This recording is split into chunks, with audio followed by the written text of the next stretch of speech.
A pale mist clung low over the water, swallowing the far shoreline and muffling the calls of the loons. My boots sank into the damp soil at the water's edge, and for a moment I thought I'd wandered into someone else's dream. The kind where everything feels familiar, but just wrong enough to set your teeth on edge. The air tasted of iron and pine, and the light was that peculiar silver you only get before a storm. Somewhere beyond the fog, the faint hum of engines broke the quiet. Not fishing boats, not in this weather. This was heavier, slower, industrial. A distant thunk echoed across the water, followed by the sharp crack of wood splitting. I knew that sound. It was the sound of someone tearing apart the shoreline. I pulled my collar up against the wind and scanned the mist. Then I saw it. A sudden flare of orange through the fog, followed by the jerking silhouette of an excavator arm. It rose like some mechanical predator, dripping mud from its steel claws. And just behind it, a white SUV rolled into view. Even through the haze, I recognized the glint of chrome, the way the vehicle hugged the ground like it was too good for the road it was on. Constance Peton. 3 years ago, the name wouldn't have meant anything to me. Now it meant trouble, wearing designer sunglasses, and a smile sharpened to a weapon. I'd watched her climb from new neighbor to queen of the Timberlake Homeowners Association in less time than it takes a trout to spawn. I'd also watched the way she leaned on people, not by shouting, but by smiling just a little too long while she twisted the knife. She stepped out of the SUV like she owned the mist, the lake, and everything under it.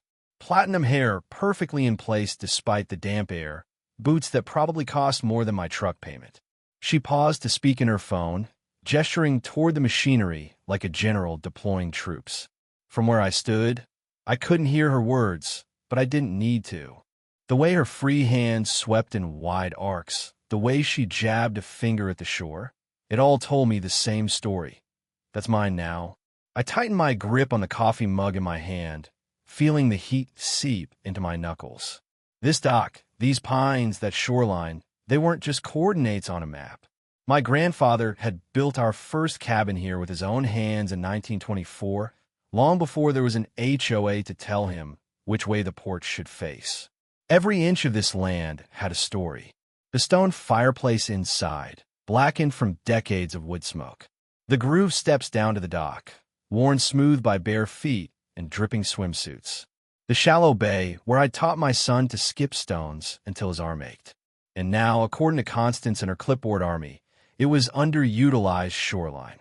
A sudden gust pulled the mist back like a curtain, revealing the full scene. The excavator's treads churned up the soil, leaving behind ugly gouges that bled brown water into the lake. A second machine was already swinging timbers into place, marking the first skeleton of a foundation. I set my coffee on the dock railing. They hadn't even spoken to me. No handshake, no warning, no meeting. Just steel in the dirt and stakes in the ground. Like claiming a piece of my family's history was no different than pitching a tent.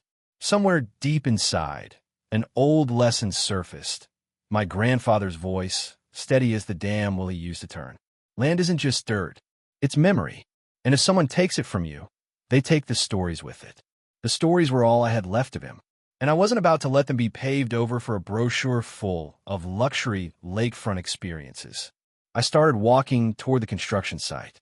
The boards of the dock creaked under my boots, a familiar sound that steadied my pulse. Every step forward was an agreement with myself. This was not going to end the way Constance thought. She might have money, she might have the county on speed dial, but I had something she didn't know about yet, and I was done watching from the shoreline. I didn't make it halfway across the dock before a man in a neon vest and mirrored sunglasses stepped into my path. He had the easy confidence of someone used to telling people where they could and couldn't stand. "Sir, I'm going to need you to step back," he said, voice flat but carrying the faint edge of a smirk. "Active work zone. Liability issues." Liability. That word was getting more dangerous around here than any excavator arm. I'd heard in whispers at the diner, at the hardware store, even in church. A catch-all excuse for shutting people out of their own lives. "Funny," I said. "I didn't realize I could trespass on my own property." The smirk stayed, but his sunglasses shifted slightly toward the shore. I followed the glance and spotted Constance, still on the phone, one hand on her hip. She wasn't watching the machinery now. She was watching me. I knew that look. Not curiosity, not even annoyance. Assessment, like a chess player studying the other side of the board, planning 3 moves ahead. Behind her, the fog thinned further, revealing a neat row of bright orange stakes cutting straight through the pines. They glowed against the dark soil like hazard markers in a minefield. Each one was tied with a strip of pink surveyor's tape that fluttered in the breeze. That breeze carried something else, too. The oily tang of diesel mixed with the loamy smell of turned earth. It clung to the back of my throat in a way that made me want to spit. "Sir," the man in the vest said again. His voice was polite, but his boots were planted like fence posts. I stepped back, not because he told me to, but because something in me knew this wasn't the moment. Not yet.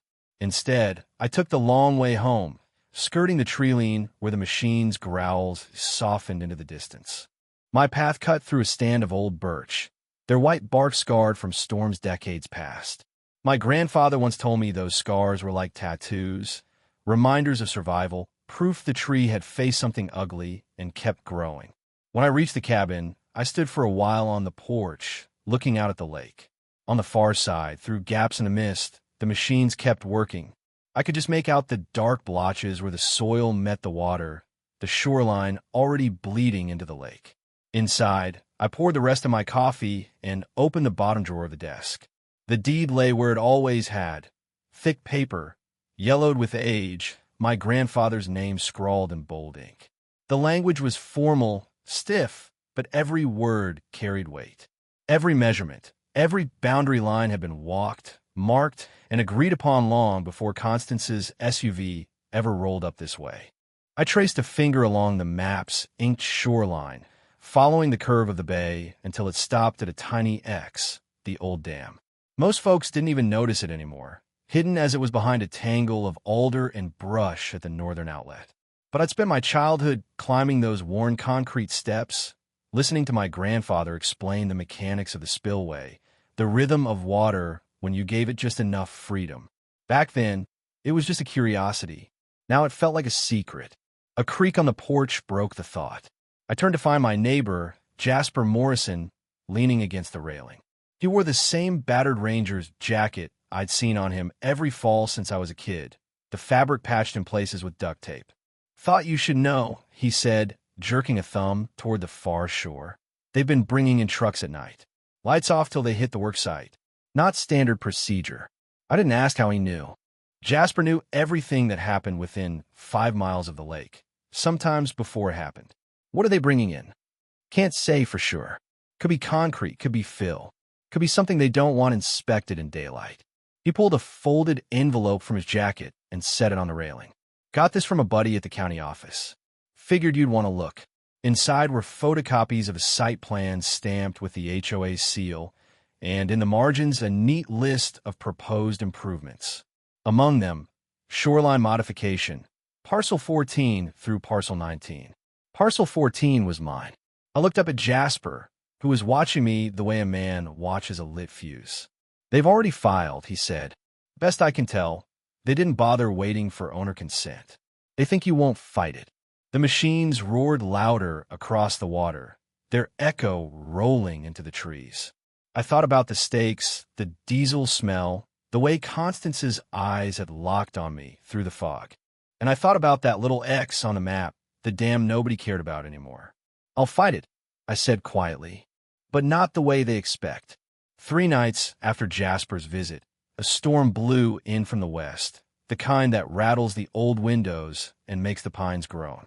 I was standing on the porch, watching the lightning fork across the far shore, when the glow of floodlights cut through the rain.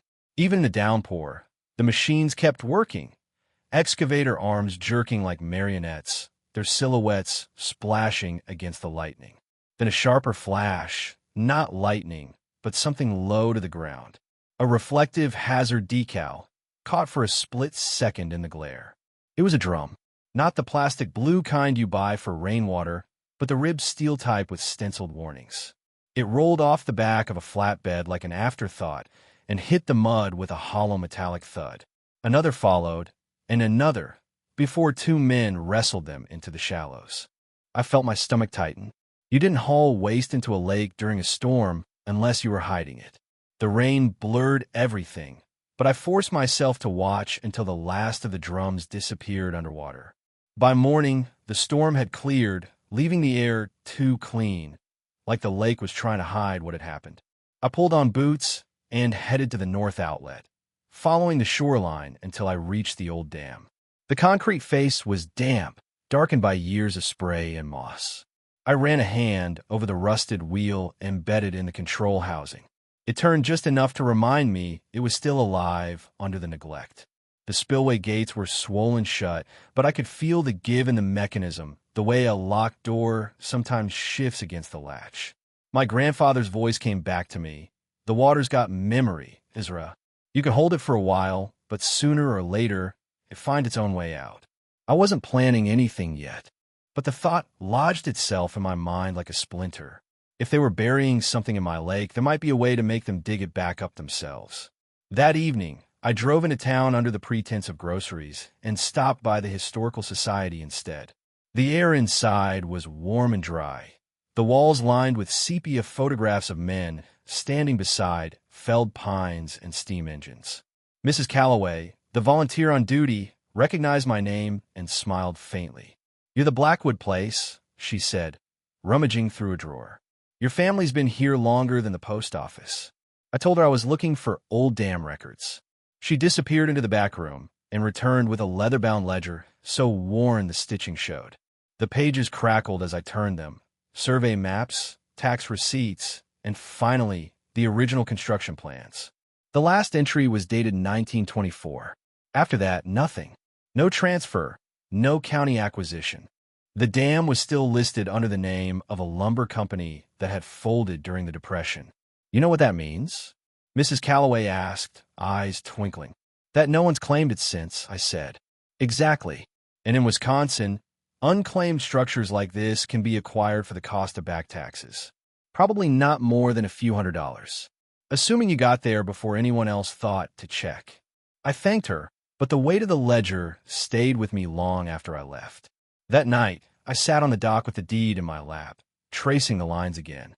The little X at the outlet wasn't just a mark now. It was leverage, the kind you couldn't buy in court or outbid at auction. The wind shifted, carrying the faint hum of the excavators across the dark water. I imagined the drums resting just under the surface, their paint scraped by rocks, the warnings invisible to anyone not looking. If I control the dam, I control the water. And if I control the water, I could decide whether those drums stayed hidden. It was the kind of thought that changed the air around you. Not a plan yet, but the shape of one. And with it came a pulse of something I hadn't felt since this whole mess began. Not anger. The county clerk's office smelled like stale coffee and floor polish. I've been sitting in the hard plastic chair for 40 minutes while a printer somewhere in the back wheezed through a mountain of paperwork. Finally, the clerk returned, a woman with reading glasses perched on the tip of her nose and a manila folder under her arm. "Mr. Blackwood, you were right," she said, flipping the folder open on the counter between us.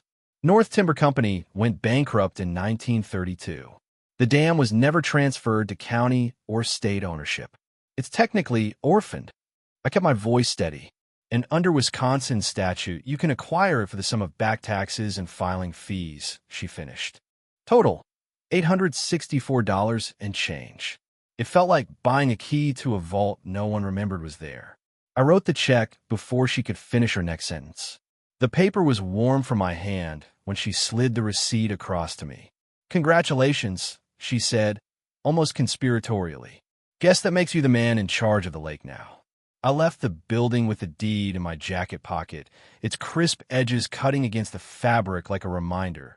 This wasn't just about heritage anymore. It was about leverage. Back at the cabin, the phone was already ringing. Jasper's voice came sharp through the receiver. "They're moving faster." Started pouring concrete below the natural water line. My pulse kicked. "That's illegal without environmental clearance."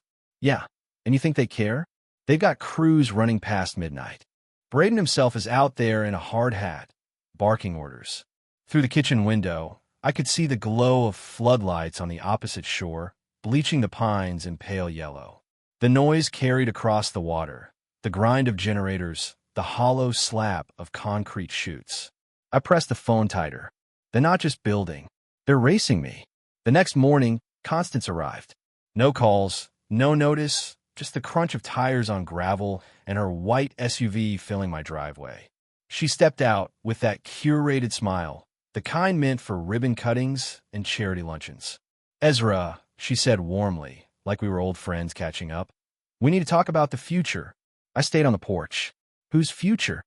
"Our communities," she said, her tone soft but edged. "Look, I know you're attached to your property, but emotions can't stop progress. The cabins will bring jobs, tourism, value. And you? Well, you could be part of that if you just meet us halfway." "Halfway?" I repeated. "You mean give you my shoreline?" She exhaled like I was being unreasonable. "You're holding on to something outdated. Don't make yourself the villain here. It would have been funny if it hadn't been so calculated." "And what about the drums?" I asked. Her smile flickered. "Drums? The ones that went into the lake during last week's storm." She straightened, dropping the performance. "You have no idea how complicated development is. Materials get moved, plans change. If you start spreading wild accusations, you're going to find yourself in a very expensive fight you can't win." I took a step toward her, closing the distance until I could see the tension tighten her jaw. "I just bought the dam, Constance." For the first time since I'd met her, she didn't have a ready answer. She got back into the SUV without another word, but the way she slammed the door told me I'd landed a hit. By nightfall, the pressure came from all sides. My bank called to review my accounts. The sheriff left a voicemail about community safety concerns. A reporter I didn't know asked if I'd like to comment on rumors I was interfering with local infrastructure. It was working. Her machine of influence grinding me down. I sat at the kitchen table, the damn deed in front of me, Jasper's storm photos beside it, and the map with its little X like a heartbeat under my fingertips. The choice was sharpening. If I did nothing, they'd bury their mess under concrete and marketing copy. The drums would rust in silence while families paid premium prices to swim in poison water. If I acted, I'd be the one who pulled the pin. I thought about my grandfather's thermos, the mornings on the dock, my son learning to cast in water so clear you could see the shadow of the lure. I thought about Constance's smile when she told me not to be the villain. And somewhere between the hum of the fridge and the throb of the generator across the lake, I decided there was only one way forward. The dam wasn't just mine now. It was my move. The lake was still asleep when I stepped out onto the dock, the boards cool under my boots. Not a ripple touched the surface. It was a kind of false calm that comes before a storm breaks. In my pocket, the dam keys were warm from my hand. I've been holding them all night, turning them over like worry stones, feeling their weight. Across the water, the floodlights from the construction site glared through the fog, bleaching the shoreline into a smear of white and shadow. I could hear the metallic cough of diesel engines coming to life. They were starting early, trying to stay ahead of me. I didn't give them the chance. The path to the dam was still dark, the pines closing in over my head. Every step sank into damp earth, the air thick with the smell of moss and rain.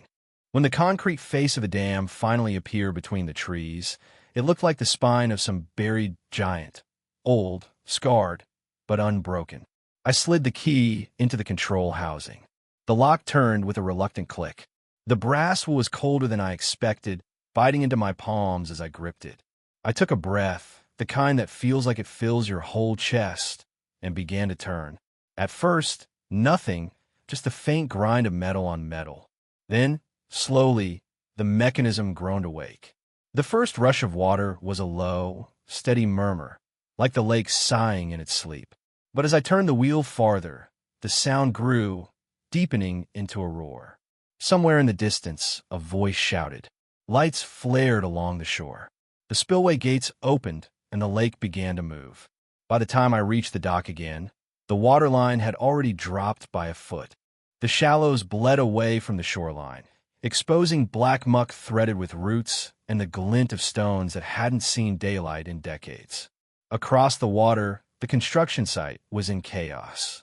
Men ran along the skeleton frames of cabins, waving their arms and shouting into radios. A concrete truck backed up too quickly, its tires sinking into the softening ground. And then the first foundation wall cracked. I heard it even from here, a hollow snap, like a bone breaking underweight. The wall tilted, groaned, and collapsed into the mud. The water kept falling. 2 feet gone, then 3. The lake gave up its secrets piece by piece. A rusted bicycle, the rotted ribs of an old dock, the shattered hull of a wooden rowboat. And then, the drums. One by one, they emerged from the muck, their sides slick with black slime, paint scoured but the hazard symbols still visible under the grime. The early sun caught the faded lettering, corrosive, toxic. Jasper's boat appeared from the cove, the EPA team crammed into its benches, cameras already rolling. Drones buzzed overhead, their lenses glinting in the rising light. Constance's SUV tore down the access road, skidding to a stop so hard gravel sprayed against the guardrail. She stumbled out, eyes wide, hair whipped by the wind off the exposed lake bed. "You can't do this," she screamed, her voice breaking. "You're destroying everything." I turned toward her, raising my voice over the rush of water. "No, Constance, I'm showing them what you've been building on." She froze when she saw the agents stepping off Jasper's boat, their windbreakers marked with the bright yellow letters, EPA. One of them, a tall woman with steel-gray hair, bent to photograph the nearest drum. She looked up at Constance and spoke loudly enough for the cameras to hear. "This site is under federal investigation. All work stops now." The color drained from Constance's face. "That contamination was already here, and you added to it." The agent cut in, holding up a printed still from the night Jasper caught her crews dumping. Reporters surged forward from the tree line, microphones thrust like spears. The air was a barrage of shutters clicking, voices shouting, water thundering through the gates. The last thing I saw before she was led away in handcuffs was her looking past me at the lake. Not with anger, but with something colder. Calculation. Even stripped of her project, she was looking for another angle. But the lake was mine again, and it wasn't keeping her secrets anymore. I stayed on the dock long after the agents and cameras moved on, watching the exposed shoreline steam in the morning light. The smell of silt and rust was heavy, but under it, I caught something cleaner, the sharp scent of water in motion. I thought about my grandfather's words, the ones I'd heard 100 times as a boy. Sometimes you have to let the water run free so the truth can rise with it. This morning it had, not in the way it used to, with the easy, unbroken quiet of mist lifting at dawn, but in a different way. The kind of silence that comes after a storm has torn the roof off and the whole street stands in the open, looking at what's been hidden for too long. For weeks, the shoreline was a hive of activity.